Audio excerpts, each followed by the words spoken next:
você vai conhecer o case de sucesso Vmall, o primeiro e-commerce a rodar 100% na nuvem e presente em mais de 10 países da Ásia e Europa. Para falar sobre o Vmall e o que podemos aprender com o primeiro e-commerce 100% na nuvem da China, eu quero convidar o Victor Li, que é arquiteto de soluções em nuvens da Huawei. Tudo bem, Victor? Tudo bem, e você? Tudo ótimo. Também nos vimos pela última vez, um pouquinho antes da pandemia estourar. É verdade. Acho que lá foi em Campinas, né? Foi em BH. Última vez, mas agora estamos nos vendo aqui e você está com a palavra, tá bom? Obrigado. Obrigada eu. Bom, vamos lá. Bom dia, pessoal. Quero agradecer aí o tempo de vocês, espero que estejam aproveitando o evento. Bom, hoje eu vou falar um pouquinho sobre um case da Vmall, tá?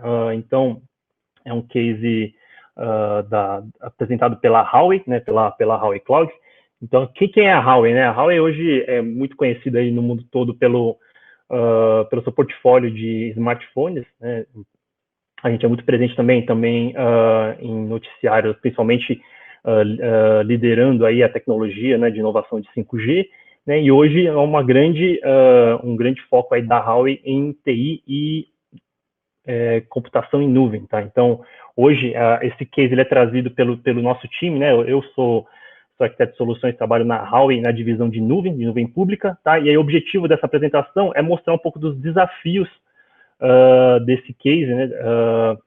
Migrando de uma estrutura de tecnologia onde ele rodava todo o e-commerce dele dentro de casa e para a nuvem pública, tá? Então, quais foram os desafios, que em conjunto a gente conseguiu oferecer de benefícios para ele, e aí falar um pouquinho também, principalmente de algumas especificidades, né, do mercado chinês, que é bem diferente, e aí para a gente é bem interessante também, porque a gente pode aproveitar boa parte da experiência que a gente tem para aprender com o mercado chinês, tá bom?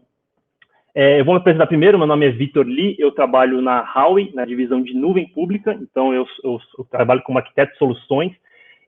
Vocês podem até vou até pedir perdão para vocês, porque eu sou do time técnico, né? Então, meu maior desafio hoje aqui nesses 15 minutos, né, é não entrar muito em nada técnico, né? Não falar nada, nenhum jargão, nada, nenhuma nomenclatura aí que vocês desconheçam, né, muito tecnicamente, tá? Então, falar exatamente do que a gente tem para aprender com esse case.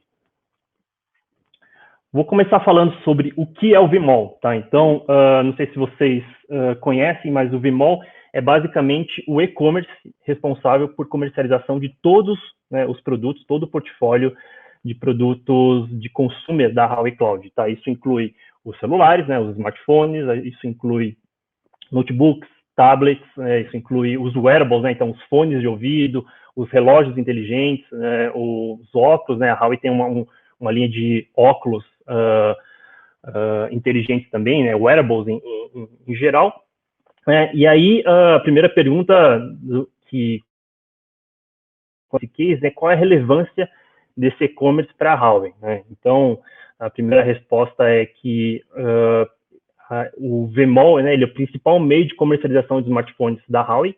Então, isso é muito importante, porque eu não sei se vocês sabem, mas hoje, né, a Huawei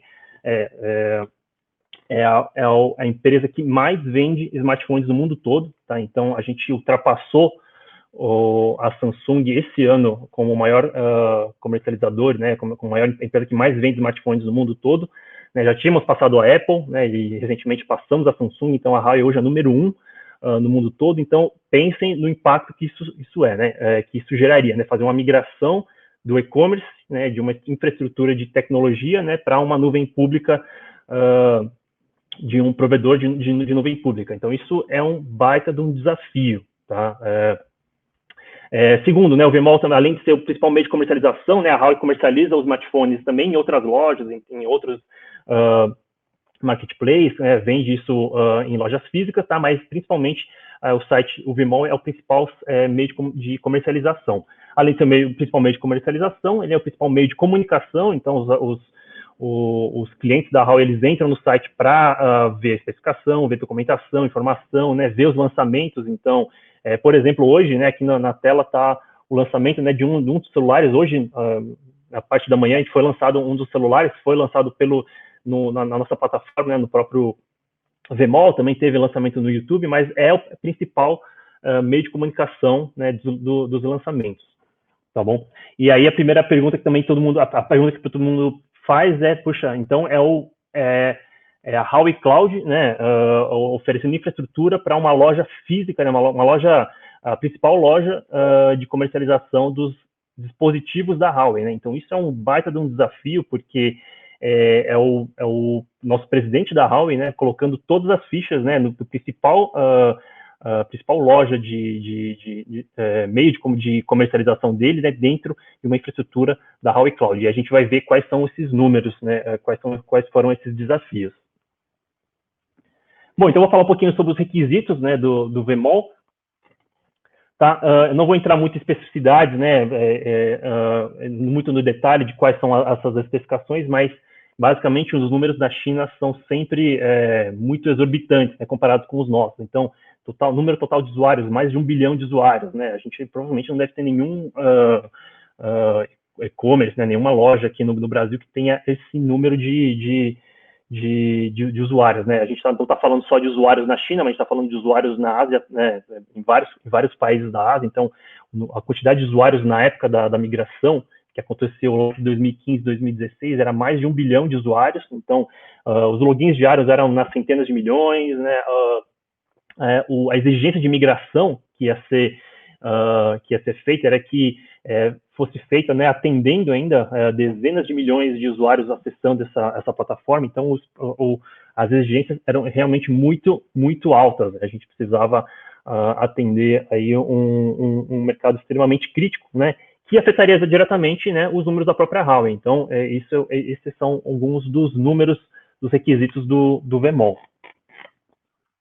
Tá? Bom, falar um pouquinho, sabe, de alguns desafios que eles tinham além desses números, né? Então, obviamente, a quantidade massiva de acessos de usuários, isso para eles sempre foi uma realidade, e isso difícil de manter, né? Eles tinham já um requisito onde eles rodavam o ambiente deles, eles precisavam, no mínimo, manter a qualidade e o acesso desses usuários, né? Obviamente, se você deixar qualquer usuário sem acesso, é perda financeira diretamente, né, no e-commerce. A gente precisava de uma plataforma com escalabilidade, então precisava escalar, hoje precisava atender, na época, os requisitos, mas precisava que essa infraestrutura nova, nessa nuvem pública, fosse suficiente para atender uma futura expansão. Tá? Em 2015, a Huawei devia ser entre a terceira ou a quarta maior loja, né, o maior fabricante de smartphones do mundo, né, e, obviamente, o objetivo que foi alcançado esse ano era de ser o número 1, né, então precisava, lá em 2015, 2016, de uma plataforma que atendesse essa escalabilidade, tivesse preparada para escalar o quanto eles estavam almejando de market share. Tá? Alta disponibilidade, sempre disponível, o VMOL precisava de ter agilidade no desenvolvimento de novas ferramentas, então, criação rápida de novos ambientes de tecnologia para novos desenvolvimentos. A gente tem uma especificidade que eu gostaria de comentar do mercado chinês, que é o Flash Sales e o Singles Day, que eu vou comentar mais para frente, e, obviamente, também o grande desafio de migrar isso, né, atender todos esses pontos aí de alta disponibilidade, escalabilidade, atender a agilidade, a quantidade massiva de acessos, tá? Isso durante uma migração, né? Quem é de tecnologia sabe que migração sempre é muito traumático, né? Muito complicado, né? Você precisa ter um planejamento muito, muito bem feito, tá? E eu também quero compartilhar com vocês como é que foi essa estratégia de migração do VMOL, né, para a nuvem pública. Bom, vou falar só sobre duas particularidades do mercado, como eu tinha comentado, né, o Flash Sale e o Singles Day. O Flash Sale nada mais a gente tem bastante exemplos aqui no mercado brasileiro de Flash Sale, mas lá na Ásia é muito comum, é basicamente, né, uma promoção com tempo limitado. Então, podem ver aqui na tela um exemplo de um Flash Sale de 3 horas, né? Então o cliente tem 3 horas para fazer a aquisição do produto. Normalmente é um lançamento de algum produto especificamente. Por exemplo, a gente teve, isso é uma particularidade do mercado porque é muito complicado, né? Isso na questão de rentabilidade, isso é maravilhoso para a empresa, mas quando a gente fala de infraestrutura para suportar essa carga, né, de acessos em tão curto período de tempo, isso é é um pesadelo aqui normalmente para o time de TI para conseguir suportar isso, né? Então, por exemplo, um exemplo disso é o ano passado, né? O lançamento do P30, tá? O P30, a Huawei fez um lançamento de flash sale, né? Ele era um modelo específico, tá? Ele esgotou em 10 segundos, né? Na loja virtual da Huawei, na Vmall. Então, vocês imaginam a quantidade, né, de acessos simultâneos para esgotar em tão pouco tempo. Então, a quantidade de gente, né, acessando ao mesmo tempo, isso é um baita de um desafio para o time de tecnologia. Tá? E segundo, né, o Singles Day, né, que provavelmente vocês devem conhecer. Para quem não conhece, Singles Day hoje é o evento comercial, né, o evento de comercialização aí o maior evento do comércio mundial, tá? Então ele movimenta muito dinheiro, tá? Ganha disparado da Black Friday, né? Ele começou como uma brincadeira, né, de alguns universitários, era o orgulho de ser solteiro, em oposição, aí, em contrapartida ao evento do Dia dos Namorados. Então, em vez de você passar o dia chateado porque você não estava com alguém, era o orgulho de você estar solteiro, né? E acabou viralizando isso, né? Acabou ganhando grandes proporções esse Singles Day, né? Como uma data comemorativa aí engraçado, né? Com bom humor, tá? Acabou que essa data virou uma data totalmente comercial, então as empresas utilizaram esse dia, né? Para ser um dia de comercialização online, tá? Então, alguns números do Singles Day, só o Alibaba, em 24 horas, né, ele faturou mais de 38 bilhões de dólares, tá? Então, é realmente um movimento, um movimento financeiro muito, muito agressivo, né, em 24 horas. Só para vocês terem uma ideia, né, o faturamento a receita da Amazon, né, em um quarto, né, em 3 meses, né, gira em torno de 70 bilhões, né, pelo menos nos números do ano passado, tá? O Alibaba faturou mais da metade disso em só 24 horas, então realmente são números muito, muito impressionantes, tá? O Alibaba, o Singles Day, ele é 6 vezes, né, o total, mais de 6 vezes o total da Black Friday online dos Estados Unidos, né? Os produtos mais populares são produtos de tecnologia, né, como a gente comentou. Então tem de tudo, tá? Eles compram suplemento alimentar, né? Eles compram comida, né? Produtos de beleza, fralda. O número cresce aí em números realmente muito impressionantes, né? A gente não teve ainda o número divulgado esse ano, mas se a gente falar que cresce 26, 27%, né? Fazer a conta em cima de 38, aí a gente deve estar perto aí dos estimados 50 bilhões aí de dólares em 2020, né? Porque o Singles Day acabou acontecendo, né? Aconteceu 2 semanas atrás, tá bom? E falar um pouquinho só sobre a jornada que o Vmall fez, né? Então eu falei um pouquinho dos desafios. Isso aqui foi um pouco da estratégia do Vmall na migração. Então isso aconteceu em 2015, lá no comecinho de 2015 começou a ter o planejamento. A Huawei Cloud lançou a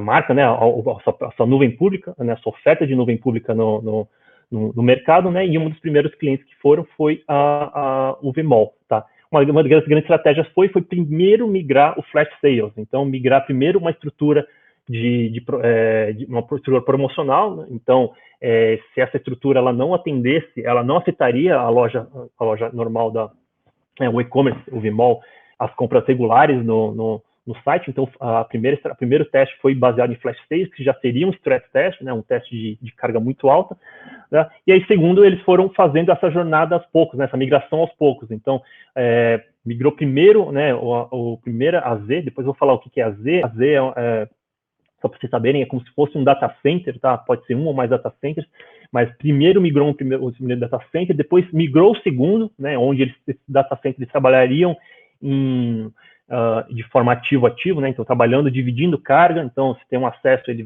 vai dividir entre esses dois data centers. Se acontecer qualquer desastre em um desses data centers, né, o outro ele estaria preparado para suportar aí minimamente a carga total, né? E aí, por fim, né, a migração de uma terceira Z, né, uma terceira zona de disponibilidade, que é um DR, tá? Então, a estratégia do Vmall foi entrar logo, né, de cara em menos aí de mais ou menos um pouquinho mais de um ano, né, entra logo com 3 data centers diretamente para atender os clientes. E aí, como um pouquinho, né, falando um pouquinho tecnicamente, tá? Vou tentar não entrar muito nisso, mas isso aqui é um pouco da estratégia, né, da arquitetura do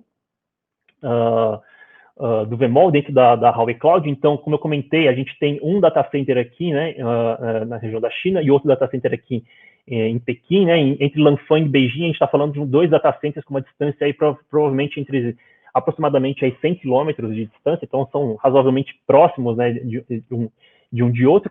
Eles trabalham em modo ativo-ativo, então se vem uma conexão de um cliente aqui pelo DNS, né, perdão os termos técnicos, mas ele vou dividir a carga entre esses 2 data centers, tá? E o que é uma das estratégias, né? A gente separa a carga de flash sale, né, e de singles day, né, de eventos promocionais, do site normal. Então, o VMwall, ele tem uma estrutura separada, né, e o flash sales também. Então, a gente consegue apartar isso daqui e permitir que uma coisa, se der problema em um dos eventos, tá, isso não impacte no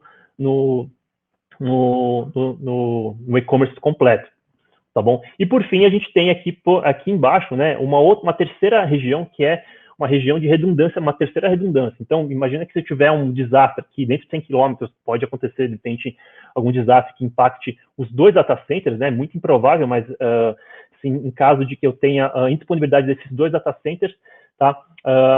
O VMwall, ele utiliza um terceiro data center lá em Guangzhou, que fica lá no sul da China, né? Beijing fica lá na parte norte e Guangzhou fica na parte sul.